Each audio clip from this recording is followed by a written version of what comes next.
In 399 BC, Athens sentenced to death its most famous philosopher, Socrates. This is a highly relevant historical event because it shows that threats to the freedom of speech can come from democracies as well as totalitarian regimes. The trial of Socrates was fraudulent at its core, as there was no concrete evidence against him for corrupting the youth. Socrates was offered a pardon by Athens if he would simply give up teaching philosophy. He refused. He believed he had a moral responsibility to tell the truth, and as a consequence, paid for that belief with his life. As written by Plato, this is Socrates addressing his accusers in The Apology. There are many reasons why I am not grieved, O men of Athens, at the vote of condemnation. I expected it, and am only surprised that the votes are so nearly equal, for I had thought that the majority against me would have been far larger. But now, had 30 votes gone over to the other side, I should have been acquitted. And I may say, I think, that I have escaped Miletus. I may say more, for without the assistance of Anytus and Lycon, anyone may see that he would not have had a fifth part of the votes, as the law requires, in which case he would have incurred a fine of 1,000 drachmae. And so he proposes death as the penalty. And what shall I propose on my part, O men of Athens? Clearly, that which is my due. And what is my due? What return shall be made to the man who has never had the wit to be idle during his whole life, but has been careless of what the many care for, wealth and family interests and military offices and speaking in the assembly and magistracies and plots and parties? Reflecting that I was really too honest a man to be a politician and live, I did not go where I could do no good to you or to myself, but where I could do the greatest good privately to every one of you, thither I went, and sought to persuade every man among you that he must look to himself and seek virtue and wisdom before he looks to his private interests, and look to the state before he looks to the interests of the state, and that this should be the order which he observes in all his actions. What shall be done to such an one? Doubtless some good thing, O men of Athens, if he has his reward, and the good should be of a kind suitable to him. What would be a reward suitable to a poor man who is your benefactor, and who desires leisure that he may instruct you? There can be no reward so fitting as maintenance in the Prytaneum, O men of Athens, a reward which he deserves far more than the citizen who has won the prize at Olympia in the horse or chariot race, whether the chariots were drawn by 2 horses or by many. For I am in want, and he has enough, and he only gives you the appearance of happiness, and I give you the reality. And if I am to estimate the penalty fairly, I should say that maintenance in the Prytaneum is the just return. Perhaps you think that I am braving you in what I am saying now, as in what I said before about the tears and prayers. But this is not so. I speak rather because I am convinced that I never intentionally wronged anyone, although I cannot convince you. The time has been too short. If there were a law at Athens, as there is in other cities, that a capital cause should not be decided in one day, then I believe that I should have convinced you. But I cannot in a moment refute great slanders, and, as I am convinced that I never wronged another, I will assuredly not wrong myself. I will not say of myself that I deserve any evil or propose any penalty. Why should I? Because I am afraid of the penalty of death which Miletus proposes? When I do not know whether death is a good or an evil, why should I propose a penalty which would certainly be an evil? Shall I say imprisonment? And why should I live in prison and be the slave of the magistrates of the year, of the 11? Or shall the penalty be a fine, and imprisonment until the fine is paid? There is the same objection.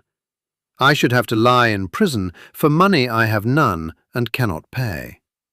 And if I say exile, and this may possibly be the penalty which you will affix, I must indeed be blinded by the love of life, if I am so irrational as to expect that when you, who are my own citizens, cannot endure my discourses and words, and have found them so grievous and odious that you will have no more of them, others are likely to endure me. No, indeed, men of Athens, that is not very likely. And what a life should I lead, at my age, wandering from city to city, ever changing my place of exile, and always being driven out. For I am quite sure that wherever I go, there, as here, the young men will flock to me. And if I drive them away, their elders will drive me out at their request. And if I let them come, their fathers and friends will drive me out for their sakes. Some will say, "Yes, Socrates, but cannot you hold your tongue, and then you may go into a foreign city, and no one will interfere with you?" Now I have great difficulty in making you understand my answer to this. For if I tell you that to do as you say would be a disobedience to the God, and therefore that I cannot hold my tongue, you will not believe that I am serious. And if I say again that daily to discourse about virtue, and of those other things about which you hear me examining myself and others, is the greatest good of man, and that the unexamined life is not worth living, you are still less likely to believe me. Yet I say what is true, although a thing of which it is hard for me to persuade you. Also, I have never been accustomed to think that I deserve to suffer any harm. Had I money, I might have estimated the offence at what I was able to pay, and not have been much the worse. But I have none, and therefore I must ask you to proportion the fine to my means. Well, perhaps I could afford a mina, and therefore I propose that penalty. Plato, Crito, Critobulus, and Apollodorus, my friends here, bid me say 30 minae, and they will be the sureties. Let 30 minae be the penalty, for which sum they will be ample security to you. Not much time will be gained, O Athenians, in return for the evil name which you will get from the detractors of the city, who will say that you killed Socrates, a wise man, for they will call me wise, even although I am not wise, when they want to reproach you. If you had waited a little while, your desire would have been fulfilled in the course of nature.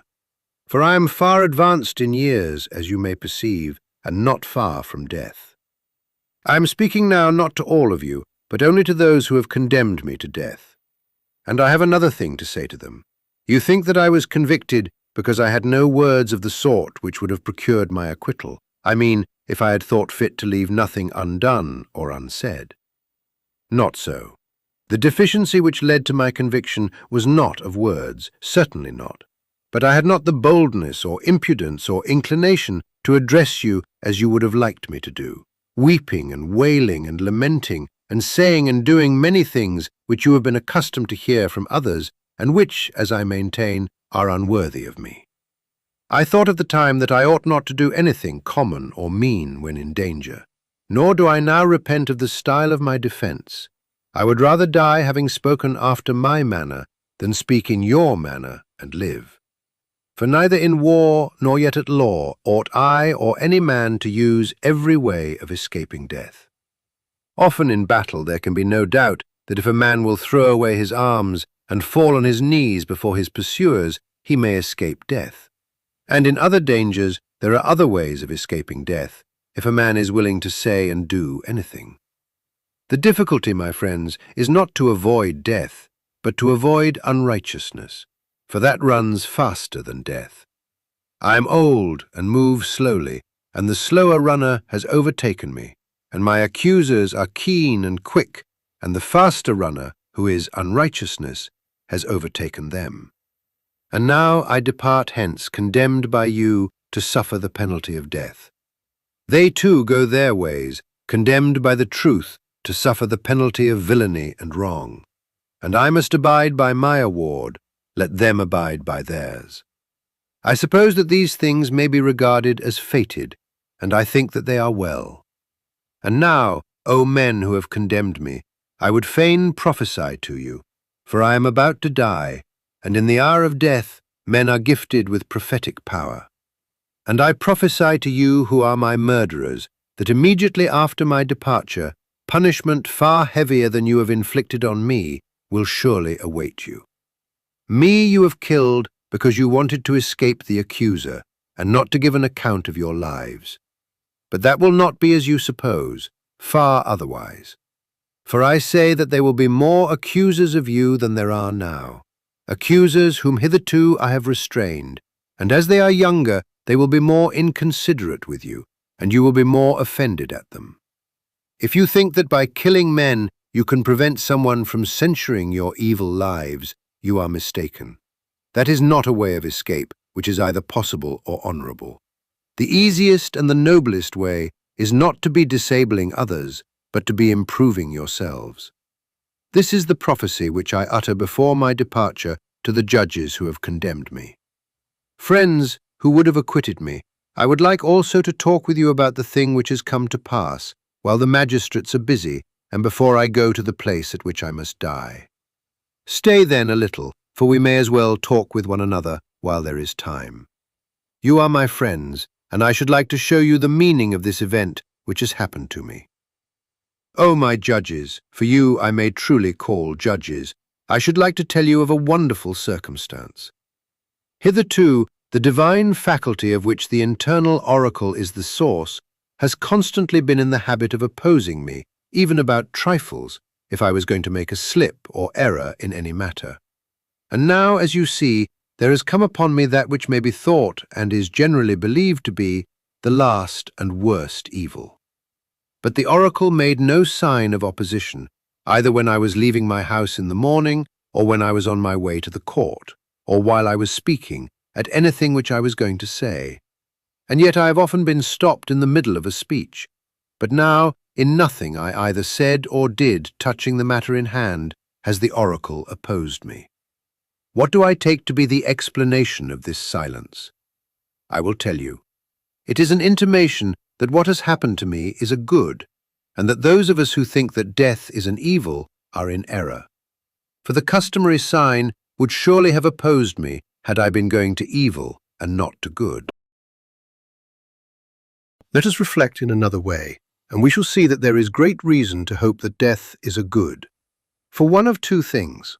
Either death is a state of nothingness and utter unconsciousness, or, as men say, there is a change and migration of the soul from this world to another. Now, if you suppose that there is no consciousness, but a sleep like the sleep of him who is undisturbed even by dreams, death will be an unspeakable gain. For if a person were to select the night in which his sleep was undisturbed even by dreams, and were to compare with this the other days and nights of his life, and then were to tell us how many days and nights he had passed in the course of his life better and more pleasantly than this one, I think that any man, I will not say a private man, but even the great king, will not find many such days or nights when compared with the others. Now, if death be of such a nature, I say that to die is gain, for eternity is then only a single night. But if death is the journey to another place, and there, as men say, all the dead abide, what good, O my friends and judges, can be greater than this?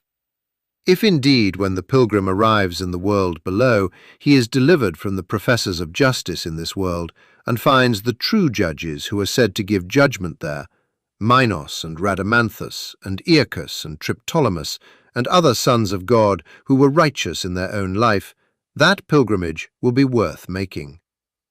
What would not a man give if he might converse with Orpheus and Musaeus and Hesiod and Homer? Nay, if this be true, let me die again and again. I myself, too, shall have a wonderful interest in their meeting and conversing with Palamedes and Ajax the son of Telamon, and any other ancient hero who has suffered death through an unjust judgment. And there will be no small pleasure, as I think, in comparing my own sufferings with theirs. Above all, I shall then be able to continue my search into true and false knowledge, as in this world, so also in the next, and I shall find out who is wise and who pretends to be wise and is not. What would not a man give, O judges, to be able to examine the leader of the great Trojan expedition, or Odysseus, or Sisyphus, or numberless others, men and women too? What infinite delight would there be in conversing with them and asking them questions? In another world, they do not put a man to death for asking questions, assuredly not. For besides being happier than we are, they will be immortal, if what is said is true. Wherefore, O judges, be of good cheer about death, and know of a certainty that no evil can happen to a good man either in life or after death. He and his are not neglected by the gods, nor has my own approaching end happened by mere chance. But I see clearly that the time had arrived when it was better for me to die and be released from trouble. Wherefore the oracle gave no sign. For which reason also I am not angry with my condemners or with my accusers. They have done me no harm, although they did not mean to do me any good, and for this I may gently blame them. Still, I have a favour to ask of them. When my sons are grown up, I would ask you, O my friends, to punish them, and I would have you trouble them as I have troubled you, if they seem to care about riches or anything more than about virtue, or if they pretend to be something when they are really nothing. Then reprove them, as I have reproved you, for not caring about that for which they ought to care, and thinking that they are something when they are really nothing. And if you do this, both I and my sons will have received justice at your hands. The hour of departure has arrived, and we go our ways, I to die and you to live. Which is better, God only knows.